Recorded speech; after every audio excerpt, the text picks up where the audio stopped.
নমস্কার। আজকাল প্রশ্ন অনুষ্ঠানে সবাইকে অনেক অনেক স্বাগত জানাচ্ছি। প্রজাতন্ত্র দিবস আজকে, এই ৭৫তম প্রজাতন্ত্র দিবসেও আজকে এই দিনে আমরা প্রত্যেকেই একত্রিত হয়ে স্বাভাবিকভাবে আমাদের গণতন্ত্রকে প্রতিষ্ঠা করে এগিয়ে চলার চেষ্টা করব এইটুকু বললাম।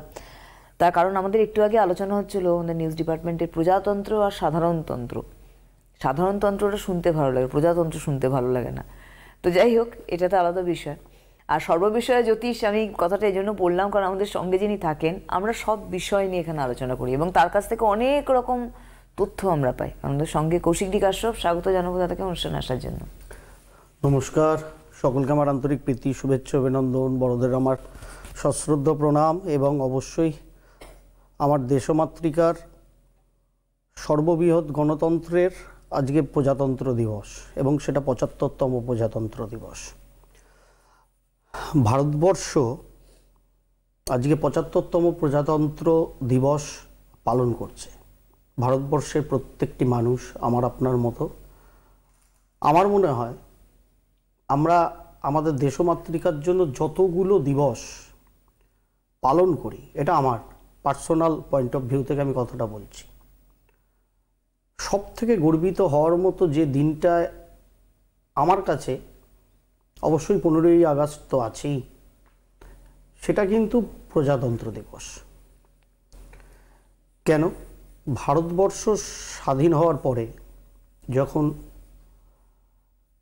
প্রজাতন্ত্র দিবস এবং সংবিধান রচনা হলো, ভারতবর্ষের যে প্রথম ইলেকশন হয়, এমনভাবে ভারতবর্ষের সংবিধান রচনা করা হয়েছিল এবং ভারতবর্ষের যখন প্রথম ইলেকশন হয় তখন সামগ্রিক ভারতবর্ষ যেরকম সীমানায় ছিল, তাতে ভারতবর্ষে শিক্ষার হার ছিল ১৪% মতো। সুতরাং বুঝতে পারছেন, সেই ১৪% শিক্ষিত মানুষ কেবলমাত্র তখন স্বাধীন ভারতে যারা প্রথম নির্বাচনে ভোটাধিকার খালি প্রয়োগ করেছিলেন এটা কিন্তু নয়। ভারতবর্ষ সেই প্রজাতন্ত্র যে গণতান্ত্রিক আধারের উপর দাঁড়িয়ে তাদের প্রথম নির্বাচনে পুরুষ এবং মহিলা নির্বিশেষে, শিক্ষিত অশিক্ষিত, জাত বর্ণ ধর্ম নির্বিশেষে ভোটাধিকার প্রয়োগ করার অধিকার প্রদান করেছিল। যারা ইতিহাস কিংবা পল সায়েন্সের ছাত্র ছাত্রী কিংবা মাস্টারমশাই বা যারা পড়াশোনা করেন অন্য সাবজেক্টের মানুষ হলেও তারা জানেন, প্রচুর আজকে যাদের আমরা ফার্স্ট ওয়ার্ল্ড কান্ট্রি বলি, ওয়েস্টার্ন কান্ট্রি বলি, প্রচুর দেশে নির্বাচনে দীর্ঘদিন বাদে কিন্তু মহিলাদের ভোটাধিকার এসছে।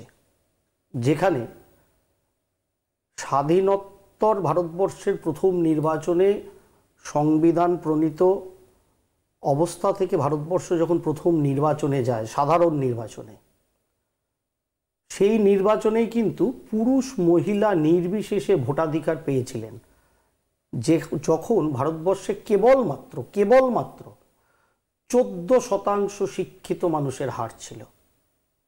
সুতরাং আজকের এই যে ২৬শে জানুয়ারির দিনটি, প্রথম দিন থেকে আমাদের সংবিধান প্রণেতারা এবং যে দল যে সময় আমাদের সরকার পরিচালনা করুন না কেন, সব রাজনৈতিক দল মিলে এমন একটি ব্যবস্থা প্রথম দিন থেকেই করা হয়েছিল যেখানে পুরুষ মহিলার কোনো ভেদাভেদি রাখা হয়নি, কিন্তু যেখানে শিক্ষিতের হার ছিল মাত্র ১৪%। সুতরাং ভারতবর্ষের দৃষ্টিভঙ্গি সেই সময় থেকেই কিন্তু প্রতিফলিত হয়েছে সারা বিশ্ব সংসারের কাছে, যার ফলে ১৫ই আগস্ট আমরা সেই অর্থে ব্রিটিশ শাসনের হাত থেকে মুক্ত হয়ে হয়তো স্বাধীনতা পেয়েছি, কিন্তু সেই স্বাধীন ভারতবর্ষকে সঠিকভাবে পরিচালনা করার জন্য আজকের এই বিশেষ দিনটির যে গুরুত্ব তা কিন্তু অপরিসীম।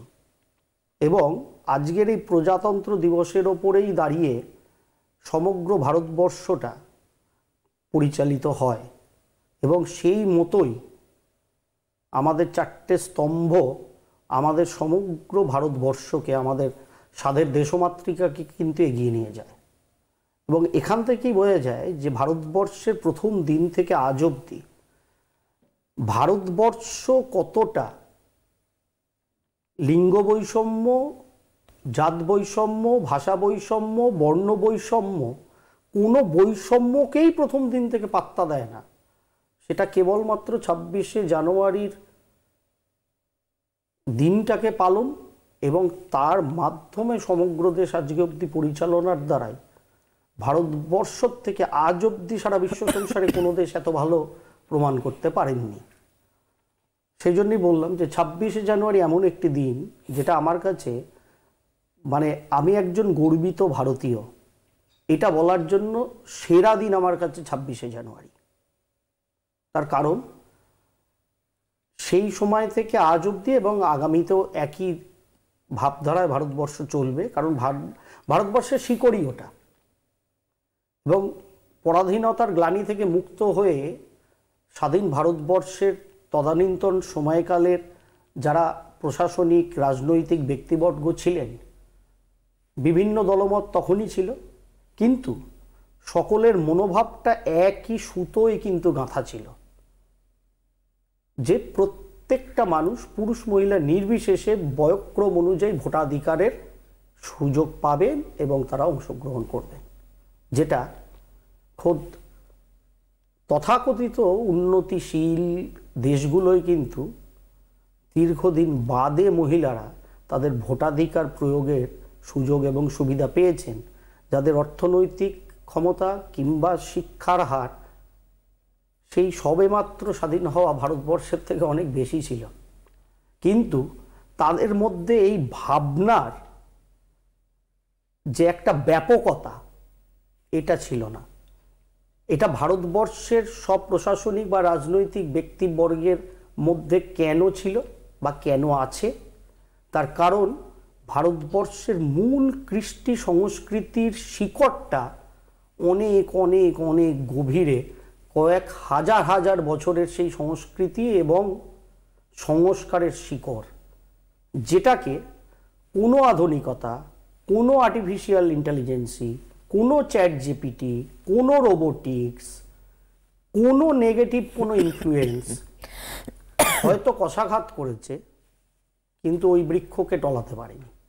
এবং আজকের এই 75তম প্রজাতন্ত্র দিবসে আমার আশা না, এটা আমার বদ্ধমূল ধারণা, ভারতবর্ষ থেকে এই প্রকৃত কৃষ্টি সংস্কৃতির ফলে যে ভাবনাটা প্রত্যেকটা ভারতবাসীর মধ্যে কিন্তু আছে, সেটাকে টলানো অত সহজ কাজ না। এবং আজ অবধি বিশ্বব্রহ্মাণ্ডে এরকম কোনো রাবণের জন্ম হয়নি, মানে আমি নেগেটিভ অর্থে রাবণের কথা বলছি, যে এই কৃষ্টি সংস্কৃতির রামচন্দ্রকে ঘায়েল করে কুপঘাত করবে। ইম্পসিবল। সেই জন্যেই আজকের 26শে জানুয়ারিটা আমার কাছে, অবশ্যই 15ই আগস্ট তো আমাদের অন্যতম একটা সেরা দিন 365 দিনের মধ্যে, কিন্তু ভারতবাসী নিরিখে আজকের এই 26শে জানুয়ারি প্রজাতন্ত্র দিবসটি আমাদের কাছে মূল স্তম্ভরূপী একটি দিন। এবং সেই জন্যেই আমি প্রথমেই বললাম যে 26শে জানুয়ারি একজন প্রকৃত ভারতবাসী হিসেবে আমি সব থেকে গর্ব ফিল করি আজকের এই দিনটার জন্য। এটাই আপনাদের কাছে বলার ছিল। অনেকেই হয়তো বিষয়টা জানেন, বোঝেন, কেবলমাত্র 26শে জানুয়ারি একটা নিখাত ছুটির দিন আর বাড়ির ছাদে পতাকা তোলা আর নিজেরা একটু গল্প গুজব বা এধার ওধার ঘুরে, আর এবছরে এত সুন্দর ছুটিটা পড়েছে শুক্র শনি রবি, অবশ্যই এধার ওধার ঘুরতে যেতেই পারি, কোনো সমস্যা নেই তাতে, কিন্তু মনের ভাবটা যেন কালিমালিপ্ত আমার আপনার না হয়, আমরা যেখানে যা কর্মই করি না কেন। কারণ দিনের শেষে আমরা প্রকৃত ভারতীয়, এইটার অনুভূতি কিন্তু সবার আগে দরকার, যেখানে কোনো রাজনীতি নেই, যেখানে কোনো ধর্ম নেই, কোনো বর্ণ নেই, কোনো শ্রেণী নেই, কিচ্ছু নেই। এটাকে ধরে যদি আমরা চলতে পারি, তাহলে যখন আমরা সেঞ্চুরি হাঁকাবো প্রজাতন্ত্র দিবসের, তখন আমরা একটা অন্যতম সেরা, সারা বিশ্বের, এমনিতে আমরা সর্ববৃহৎই না, সেরা গণতান্ত্রিক প্রজাতন্ত্র হিসেবে নিজেদের পতাকাটা সর্বশীর্ষে হয়তো তুলে ধরব। এই হয়তোটা রাখলাম, কারণ এটা আমার আপনার কর্মের দ্বারাই হবে, কেবল নেতা নেত্রীদের কর্মের দ্বারা হবে না। তার কারণ জনগণতান্ত্রিক তো আমাদের দেশটা। সুতরাং জনের যে একত্রীকরণ, সেটা যদি একত্রীকরণ সঠিকভাবে না হয় তাহলেই ঝামেলাটা পাকে। আর সেটা আমি আপনি সকলে মিলে করব বলে আশা রাখি, যার ফলে যখন প্রজাতন্ত্র দিবসের সেন্টিনারি হবে, সেটা সর্ববৃহৎ গণতান্ত্রিক প্রজাতন্ত্রের এবং সারা বিশ্বের মধ্যে 1 নম্বর দেশের পতাকা 26শে জানুয়ারি ঊর্ধ্বে তুলে ধরবে, এবং সেটা আমি আপনি সকলে অনুভব করব, এই আশা রেখেই আজকের অনুষ্ঠান। এবার আপনাদের সঙ্গে ফোনে কথা বলা শুরু করব। হ্যালো হ্যালো, এনিওয়ে আপনারা ফোন করুন, আমাদের সরাসরি নাম্বার 6292242341 এই দুটি ফোন নাম্বারে। হ্যালো। হ্যাঁ হ্যালো, নমস্কার, কে বলছেন? আমি চন্দননগর থেকে বলছি, টিটি সমাদার। আচ্ছা, কার সম্বন্ধে জানবেন? আমার ছেলের সম্বন্ধে। ছেলের কি নাম দাদা? অভিষেক সমাদার, একটু আগে বলেছি আমি। এখানে বলেননি, ওটা এখানে যেখানে বলেননি, ফোন কন্ট্রোলে করেছেন বলেছেন। সেখানে বলেছেন। কন্ট্রোলে বলেছেন। হ্যাঁ হ্যাঁ বলছি, অভিষেক সমাদার। হ্যাঁ বলুন, ডেট অফ বার্থ বলুন। হ্যাঁ, ডেট অফ বার্থ 25/11/84। টাইম হচ্ছে 2:15 দুপুরবেলা। 25/11/84, তাই তো? দুপুর কটা? আপনি কি টিভিতে শুনছেন? ফোনে টিভিতে আপনি শুনবেন কি না? টিভিতে শুনে তারপরে রিয়াকশন দিচ্ছেন? হ্যাঁ হ্যাঁ, না, আপনি টিভির থেকে দূরে চলে যান, বাড়ির মানুষেরা টিভিতে শুনুন, কোনো অসুবিধা নেই। আপনি ফোনেই শুনুন, তাড়াতাড়ি শুনতে পারবেন, উত্তর ঠিক আছে, দিতে পারবেন। ঠিক আছে ঠিক আছে। টাইমটা আরেকবার বলুন। হ্যাঁ, টাইমটা আরেকবার বলুন, টাইমটা। ও 2:15। আচ্ছা, দুপুর 2:15 মানে 2:15 PM। কোথায় কোথায় জন্মস্থান? জন্মস্থান? হ্যাঁ, আপনি টিভিতে শুনছেন দাদা, আমরা কথা বলতে পারছি না। টিভিতে শুনবেন না, আপনি টিভিটা হয় মিউট করে কথা কারণ আমরা বলুন বুঝতে আমাদের পারছি সাথে। সেটা। না তো ঠিক আছে, আমি আপনারা- আর শুনছি না, ঠিক আছে। হ্যাঁ, আপনি আপনার ছেলের জন্মস্থান কোথায়? কলকাতা। কলকাতা। আচ্ছা দাঁড়ান, বেশ, কি বার ছিল? ওটা ছিল রবিবার। বাবু রবিবার গো, রবিবার, সানডে। 25শে নভেম্বর 1984 রবিবার, মীন লগ্ন ধনুরাশি দেখা যাচ্ছে আপনার ছেলের, তাই তো? হ্যাঁ, মীন লগ্ন ধনুরাশি, 84 সালে জন্ম। বেশ, বলুন। বাহ, খুব ভালো হরোস্কোপ, দারুণ হরোস্কোপ। লগ্নে 3rd হাউসে রাহু বসে আছে, ভাগ্যস্থানে রবি কেতুটা একটু খালি গন্ডগোলের, বাট ভাগ্যপতি তুঙ্গি একাদশে, দশমে বৃহস্পতি শুক্র বুধ চন্দ্র, এক্সিলেন্ট হরোস্কোপ। বলুন, কি জানার আছে? জানার আছে মানে ও এ তো কোনো অ্যাডমিনিস্ট্রেটিভ জোনে চাকরি করার মতো হরোস্কোপ, অথবা হ্যাঁ সেরকমই প্রায় হরোস্কোপ। অ্যাডমিনিস্ট্রেটিভ জোনে চাকরি করার মতো হরোস্কোপ, অথবা ডাক্তার হলেও খারাপ কিছু হতো না। জানি না আপনার ছেলে কি করে আপনার ছেলে? আচ্ছা, ছেলে ইলেকট্রিক্যাল ইঞ্জিনিয়ার। হ্যাঁ, তারপর? প্রেজেন্ট ইউকেতে আছে। একদম। তারপর?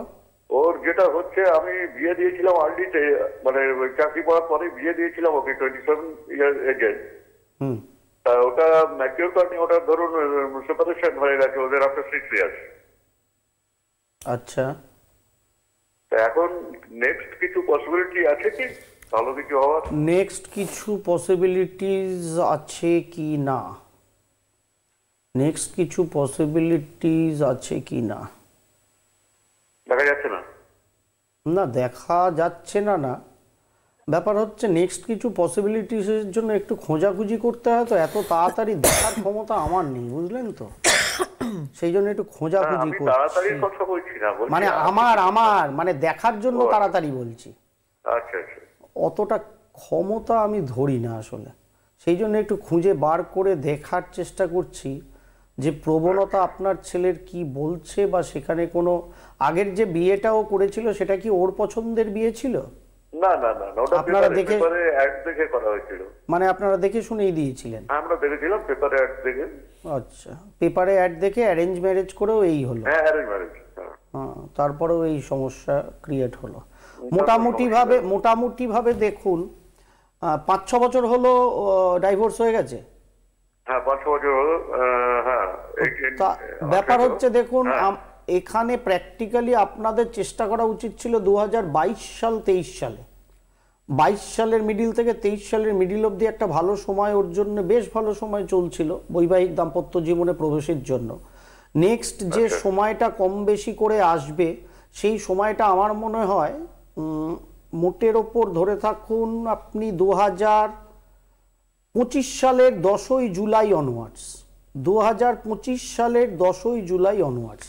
সুতরাং আপনারা যদি ছেলের বিয়ে দিতে চান, আবার প্রসিড করতে চান, এই বছরের এন্ড থেকে আপনারা সেই চেষ্টাটা করতে পারেন। 24 থেকে চেষ্টাটা শুরু করলেন, তারপরে সঠিকভাবে ম্যাচ করিয়ে ছেলের বিয়ে দিলেন। 2025 সালের জুলাই মাসের মিডল থেকে যে কোনো সময় গিয়ে 2025 সালে তার পরবর্তী সময়ে আপনি ছেলের ফার্দার ম্যারেজটা দিতে পারবেন বলে যতটুকুনি আমি দেখতে পারলাম, ততটুকুনির মধ্যে আপনাকে জানানোর চেষ্টা করলাম। আচ্ছা, মানে বিবাহ যোগ আছে নাকি? বিবাহ যোগ আছে, তবে সেটা 2022-23 কিন্তু হয়ে যেত আপনারা যদি আগে একটু উদ্যোগটা নিতেন। আগে বলেছিলাম, ও রাজি। ঠিক আছে, এখন চলুক, আপাতত ছেড়ে দিন, এন্ড অফ দ্য ইয়ার থেকে শুরু করবেন। ঠিক আছে, 2025-এর জুলাই মাসের মিডল থেকে গিয়ে যে কোনো সময় ম্যারেজটাকে মানে সাকসেসফুলি আবার নেক্সট ম্যারেজটা করানোর চেষ্টা করবেন।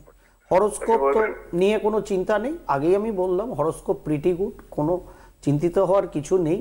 ব্যাপার হচ্ছে আপনার ছেলের মধ্যে অ্যাগ্রেশনটা একটু বেশি, সেটা নিতে পারে এরকম একটি মেয়ের প্র্যাকটিক্যালি দরকার, বুঝলেন? পুরুষ মানুষের অ্যাগ্রেশন বেশি থাকাটা খারাপ না, কিন্তু বিষয় হচ্ছে কোনো কিছু আমি অ্যাগ্রেসিভ বলে আমি কোনো কিছু আপনার ওপর চাপিয়ে দেবো বা দিদির ওপর চাপিয়ে দেবো, এটা তো হতে পারে না। এবার সেটা যদি ঘর সংসারে হয়, তখনই একজন হাজব্যান্ড ওয়াইফের মধ্যে মূল ঝামেলা ঝঞ্ঝাট অশান্তিটা তৈরি হয়, যার ফলে আমরা রাশি মেলাই, গণ মেলাই, কারণ আপনি দেখে শুনেই বিয়ে দিয়েছিলেন ছেলের, হয় মিলিয়েছিলেন অথবা মেলাননি, যে কোনো একটা হবে। না মেলালে আমি বলবো তবু ভালো কর্ম করেছেন, আর যদি মিলিয়ে এই কাণ্ডটা হয় তাহলে আমি প্রশ্ন তুলবো জ্যোতিষশাস্ত্রী হই, কেন এটা হলো? তার কারণ খালি রাশি মিলল, মঙ্গল দোষ মিলল আর গণ মিলল মানে ওই সংসার জীবনে ছক্কাই মারবো আমরা, এটা কোথাও লেখা নেই জ্যোতিষশাস্ত্র যারা বোঝে। যার ফলে দুজনের আন্ডারস্ট্যান্ডিংটা খুব দরকার। আপনার ছেলে যেরকম, ও তো আর নিজেকে কত পরিবর্তন করবে? ইম্পসিবল, এটা হতেই পারে না। কারণ ভগবান ওরকম খাঁচা বানিয়ে আপনার গিন্নির পেটে আপনার সন্তানকে ঢুকিয়ে দিয়েছিল, ওই খাঁচাটা আর চেঞ্জ হবে না। আর ওই খাঁচাটা যেরকম, ওর অ্যাকশন রিয়াকশন ওরকমই থাকবে সারা জীবন। ও কিছুটা কমাতে পারে কর্মের দ্বারা, কিন্তু পুরো অল্টারেশন হবে না, কিছু ট্রান্সফরমেশন হতে পারে, এর বাইরে কিছু হবে না।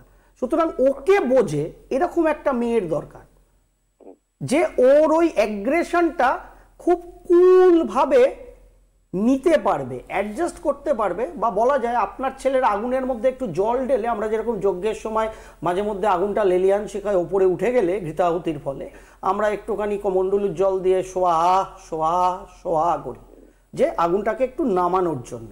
ওরকম একটু জলরূপী সোয়াহা চাই, যাতে আপনার ছেলের ভেতরের আগুনটা একটু কন্ট্রোলে থাকে, যাতে দুজনের, এটা একমাত্র সম্ভব আপনার ছেলের সাথে আপনার বৌমার পজিটিভ একটা বোঝাপড়া হলে, তাহলেই সেটা সম্ভব। না তো ওই রাশি গণ মঙ্গল দোষ মেলালে একটা ভালো ছেলে, সেরকম কোনো ডাইরেক্ট কোনো এরকম নেগেটিভিটি নেই আপনার ছেলের জন্মছকে যে তার সংসার জীবন ভেঙে যেতে পারে, যদি কোনো নেগেটিভ টাইমে বিয়ে না হয়ে থাকে।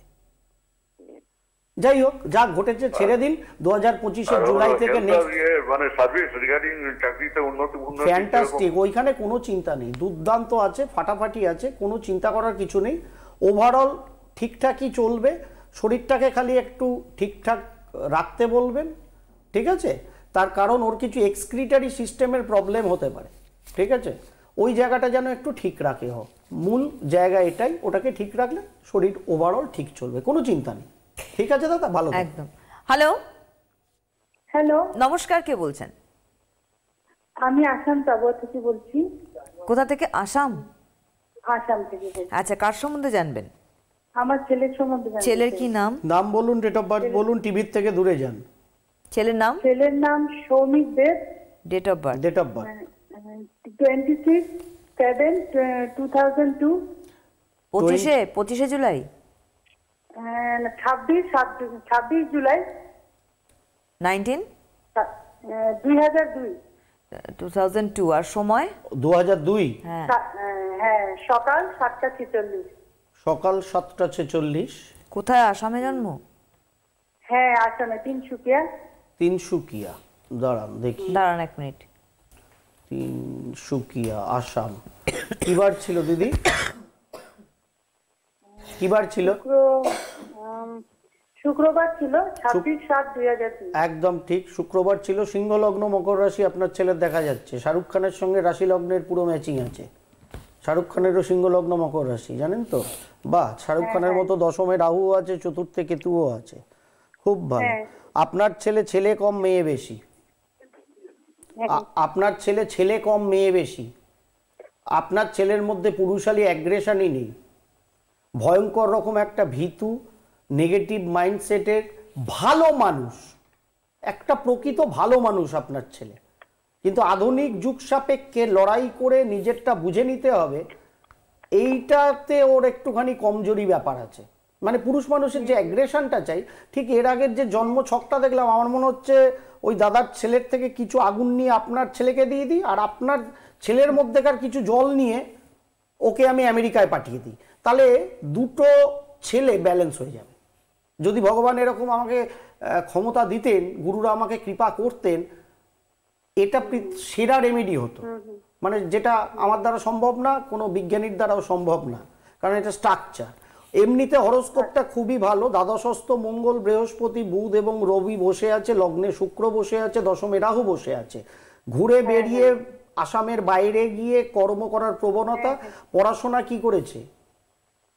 পড়াশোনা বিকম পাস করলো। তারপর এখন ও কি করবে সেটার জন্য ফোন করলাম। সিম্পল, বিকম পাস যখন করেছে, মার্কেটিং নিয়ে এমবিএ করতে হবে, ক্যাটের জন্য প্রিপারেশন নিতে বলুন।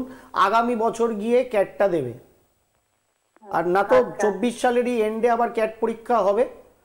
ইমিডিয়েট ক্যাটের প্রিপারেশন নিতে বা ক্যাট বা ওই সমতুল এক্সামগুলোর প্রিপারেশন নিতে শুরু করতে বলুন। 2024-এর এন্ডে গিয়ে ক্যাট দেবে, ভালো এমবিএ কলেজে আসামের বাইরে গিয়ে ভর্তি হবে, এবং সেলস আর মার্কেটিং ওর জন্য আদর্শ হবে, যেহেতু কমার্স ব্যাকগ্রাউন্ড থেকে আসছে, সেই জন্য এমবিএও বললাম। বাট অবশ্যই স্পেশালাইজেশনটা সেলস অ্যান্ড মার্কেটিং হবে, এর বাইরে কিছু হবে না। কারণ আপনার ছেলেকে সারা জীবন সমগ্র ভারতবর্ষ, প্রয়োজন হলে সুযোগ পেলে ভারতবর্ষের বাইরেও ঘুরে ঘুরে কর্ম করতে হবে। আসামে, তিনসুকিয়ায়, গৌহাটিতে, আসামে, এবং সুযোগ পেলে ভারতের চালে ভাত খাওয়ার কপাল আপনার ছেলের নেই। বুঝে গেছেন? খালি জোশটা বাড়াতে হবে। জন্ম ছকটাকে পারলে একটু সঠিক মেরামতি করে ভেতরে একটুখানি জোশ বাড়িয়ে দেওয়া ছেলেকে, এটা যদি করা যায় সব থেকে ভালো। ঠান্ডা লাগাতে না করবেন, ভয়ঙ্কর চেস্টের সমস্যা হবে, গলা ব্যথা হবে, চোখের প্রবলেম হবে, এইগুলো হবে, কারণ ঠান্ডা লাগার ভয়ঙ্কর প্রবণতা ওর মধ্যে আছে। যার ফলে একটু পড়াশোনা করে ক্যাট এক্সাম দিয়ে একটু গরমের দিকে কোনো ইনস্টিটিউটে গিয়ে, যেখানে ভারতবর্ষের গরম পড়ে বেশি, সেরকম ইনস্টিটিউটে গিয়ে এমবিএটা সেলস মার্কেটিং প্রফেশনাল হিসেবে করলে তারপরে মাবই বলে ও চাকরি করতে থাকবে, চিন্তিত হওয়ার কিছু। অবশ্যই অনেক ধন্যবাদ আপনাদের। বলি যে দেরি আছে যদিও, 21শে ফেব্রুয়ারি কিন্তু রয়েছে শিলিগুড়ি। হ্যাঁ, বুকিং হবে 5-7 তারিখ, 10 তারিখ থেকে বুকিং হবে, তার আগে হবে না। বাদ বাকি আমি আসানসোল, দুর্গাপুর এবং বর্ধমান দিয়ে দেবো। সামনের দিন আপনারা ডেটগুলো পেয়ে যাবেন, অসুবিধা কিছু নেই। অনেক ধন্যবাদ দাদাকে, ধন্যবাদ আপনাদের জানাই, নমস্কার।